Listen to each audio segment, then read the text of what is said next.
Hello दोस्तों, मैं समीर अपने यूट्यूब चैनल में एक बार फिर से आपका स्वागत करने आया हूँ। आज मैं आपके बीच प्रधानमंत्री आवास योजना 2024 में प्राथमिकता सूची का निर्धारण के बारे में आप लोगों को बताने आया हूँ। ये प्राथमिकता सूची वो होती है जब आपका सेल्फ सर्वे में जो आपका नाम आया, नाम के बाद जो ग्राम सभा में अनुमोदन होता है दोस्तों, तो यहीं से आपका पहले मिलेगा या बाद में मिलेगा। माने कहने का मतलब है कि आवास योजना प्रत्येक वित्तीय वर्ष के अनुसार होता है। तो अगर इस वर्ष में मिलेगा या अगले वर्ष में, इसी को कहा जाता है प्राथमिकता सूची, अर्थात सीरियल नंबर। जैसे पहले इंदिरा आवास योजना हुआ करता था, उसमें होता था बीपीएल सूची कि अगर आपका बीपीएल में पहले नाम है तो आपको मिलेगा, बीपीएल में अगर आप नाम आपका आगे है तो लेट में मिलेगा। उसी तरह इसमें है प्राथमिकता सूची से कहा जाता है। तो ये प्राथमिकता सूची का निर्धारण जब आपका ग्राम सभा में आपका नाम पास हो गया, जिसमें मुखिया जी के द्वारा किया जाता है, तो उस समय प्राथमिकता सूची का निर्धारण किया जाता है। इसमें कुछ कैटेगरियाँ विभाग के द्वारा दी जाती है।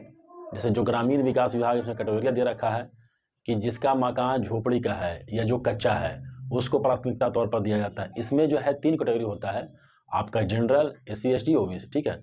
तो अगर शेड्यूल कास्ट में जिसका मकान एकदम खस्ता हाल में है, एकदम उसको मट्टी का मकान है, उसको नंबर 1 पर रखा जाएगा। इस प्रकार से नंबर 2, नंबर 3।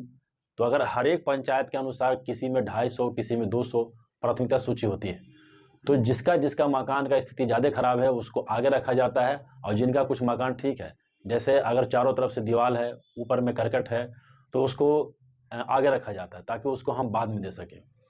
और इस प्रकार से आपका प्राथमिकता सूची जो आपका ग्राम पंचायत जो मुखिया जी के द्वारा किया जाता है, उसमें संबंधित कर्मचारी भी होते हैं और अन्य आपका मनगढ़ंत होते हैं। इन लोगों के बीच आपका प्राथमिकता सूची बनती है। और अगर इस प्राथमिकता सूची में आपको किसी भी प्रकार का कोई आपत्ति है, तो इसके लिए जिला प्रशासन या सरकार द्वारा एक मापदंड है, किसको कहा जाता है आपका लोक शिकायत। माने आप इस पर दावा आपत्ति कर सकते हैं कि नहीं नहीं, हमको और आगे आना चाहिए था, लेकिन ग्राम सभा में हमको नाम पीछे कर दिया गया। उस अवस्था में भी आप प्रखंड कार्यालय या ब्लॉक में जा करके आप अपना दावा आपत्ति वहाँ पेश कीजिएगा।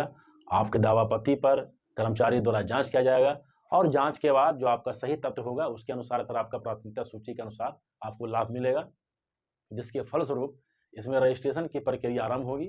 और रजिस्ट्रेशन की प्रक्रिया आरंभ होने के बाद भी आपको प्रथम किस्त की राशि मिल जाएगी। तो इसके अलावा प्रधानमंत्री आवास योजना 2024 में ई-केवाईसी संबंधित अगर आपको किसी भी प्रकार का प्रश्न है तो आप अगले वीडियो में आप देख सकते हैं। और भी मेरे नए नए सूचना आपको मिलते रहेंगे। तो आप मेरे चैनल को लाइक करें, सब्सक्राइब करें, शेयर करें।